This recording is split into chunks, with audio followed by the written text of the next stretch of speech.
La, la, la, la, la, la, la, la. It's a big, big, big, big books world. It is a bizarre fact of English Canadian letters that it has produced so few social novels of the sort one finds in British or American literature.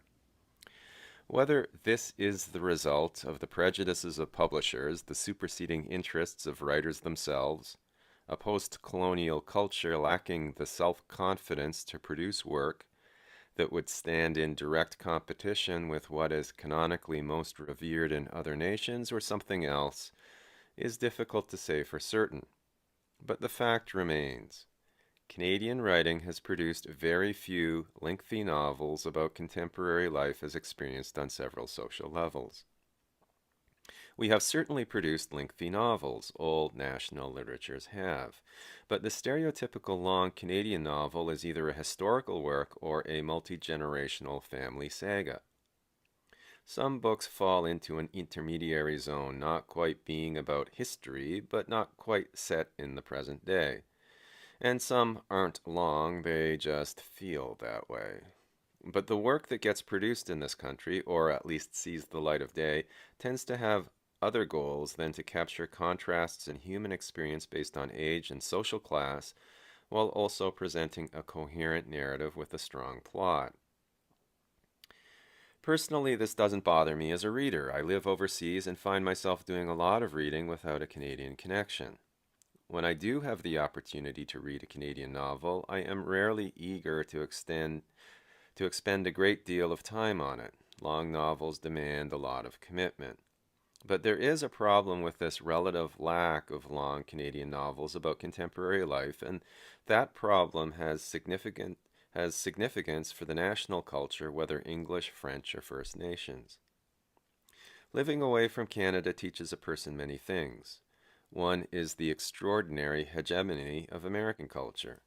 American culture is world culture in its English form. The Brits may put up a valiant fight in order to keep their finger in the imperial pie, but they come in a distant second. One hears this on the radio and sees it in the movie theaters and the bookstores. The bookstores. They are massive. There was a place on Edward Street in downtown Toronto called the world's biggest bookstore. It, in keeping with the tenor of the times, closed. But maybe that's just as well from a legal perspective. In recent years, the way it advertised itself, the very name of the store, became questionable.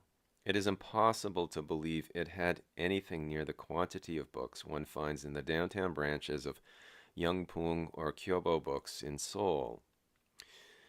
In the Gwanghwamun branch of Kyobo, for example, one finds an English language section that, until recently, compared favorably with one of the best independent bookstores in Toronto, Book City. And there is an impressive German, Spanish, and French section, too. There is even, in a hat tip to Indigo's current apparent direction, a large art supply, doohickey, and accessories section. But the books, the masses and masses of Korean books, are what dominate. And holding its own in a big corner of the store are the titles in English, with well over 90% of those being American. From the point of view of an American writer, I suppose the question is not how to compete with world culture so much as it is how to compete with one's own. And so it is that in among the biographies of Steve Jobs, the thought pieces on China by statesman Henry Kissinger, the Stephanie Meyer progeny, the socio-spanky erotica, the CIA critiquing, CIA venerating thrillers, are big fat literary novels by Jonathan Franzen, David Foster Wallace, Thomas Pynchon, Pat Conroy, Russell Banks, Robert Stone, and so forth. By Canadians, one finds mid-sized works by Yann Martel, Gabriel Roy, Michael Ondaatje, and Alice Munro. Internationally, our most successful writer in terms of scale and availability is Margaret Atwood.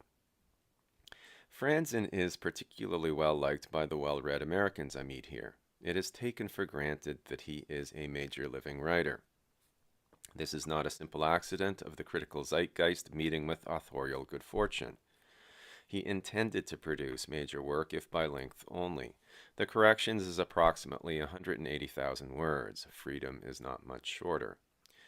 Canadians, too, have produced lengthy, deliberately major works. In recent years, the most conspicuous of these has been Rohinton Mysteries of Fine Balance. But Mysteries' oeuvre, while not historical in the strict sense, is certainly not about contemporary Canada. His writing is fine and engaging, and it is thematically significant. However, it has almost nothing to do with Canada. This might explain in part why Mystery is described in promotional material as, quote, one of Canada's most beloved writers, unquote, but there is little gut-level enthusiasm in this country for his work. It is not that he is being ignored, it is rather that he is ignoring. The American impulse, on the other hand, is to engage with American culture.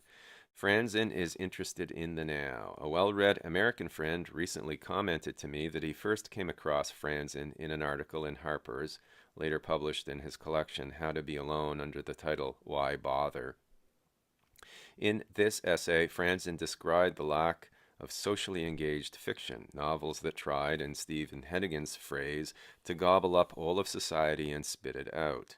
In effect, Franzen was issuing a challenge to his own culture. And then, well, my friend added, he did it. Canadian authors have yet to do it.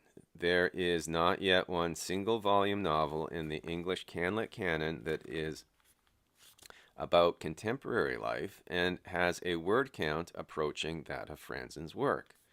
Yet this lack is recognized and has been for some time. Hugh Hood recognized it. He wrote a multi-volume series about Canada entitled The New Age. It has largely been forgotten. My own sense is that it was the novel as series that watered down the impact of the work.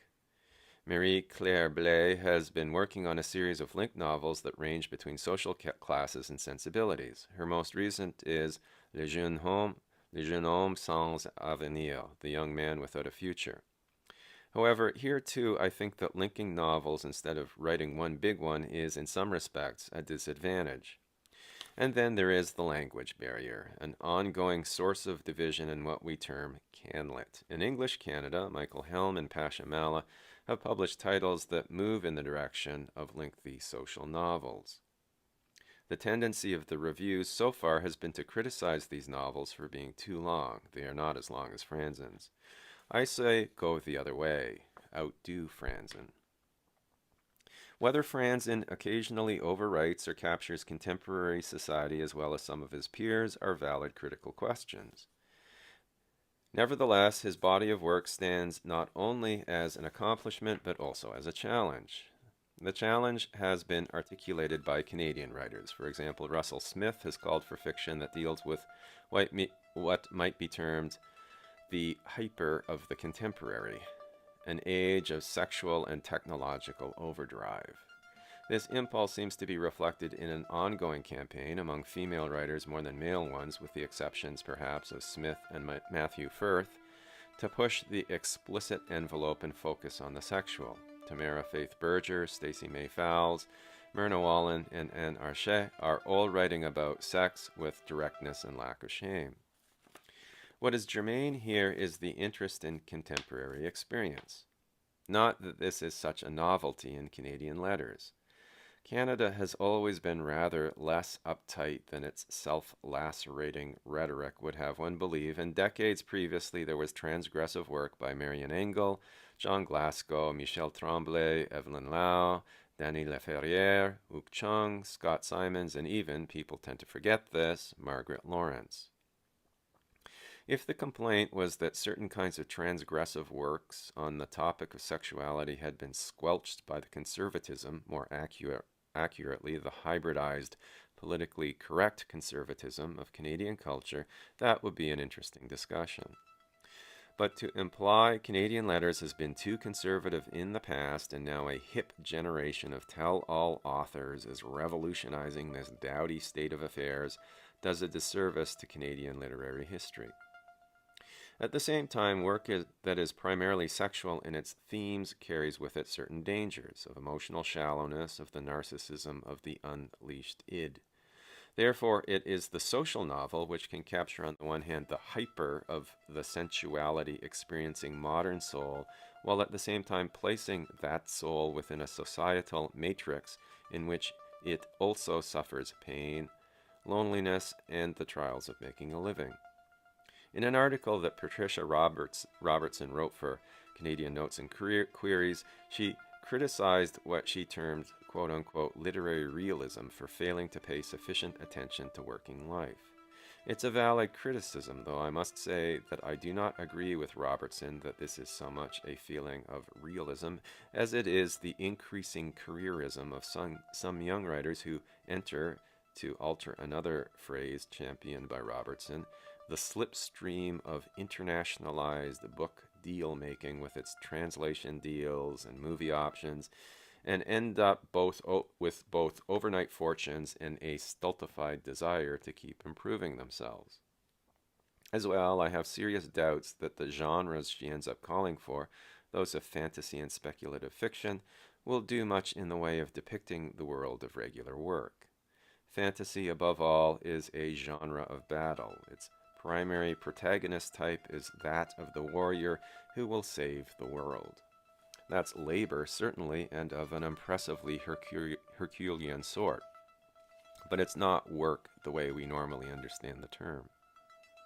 Still, a general challenge is made by Robertson that we engage with the world as it is, in its overwhelming entirety and increasingly apocalyptic complexity. Where writing the contemporary is concerned, in addition to Smith and Firth, there is a large number of writers who place their work in fully contemporary settings. Sean Dixon and Peter Derbyshire are two writers whose work I've come across recently who do this, and there are many more. And crossover writers like Ian Brown and Donna Lipchuk write vivid contemporary work with real vitality. They deserve attention too, even though they do not fall within the category of literary fiction. Of course, the premier chronicler of the present in Anglo-Canlit is Douglas Coupland. But as Alex Good has written, Coupland is a writer of both strengths and limitations. He writes of the present, but he has little range of sensibility. His characters tend to be young, upwardly mobile, witty, and rather childlike.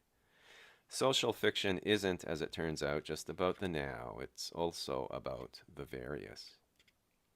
The above is not a call for social novels only. If Canadian writers end up producing more successful genre work, and this has been the case since Guy Gavriel Kay and Robert Sawyer at least, more power to them.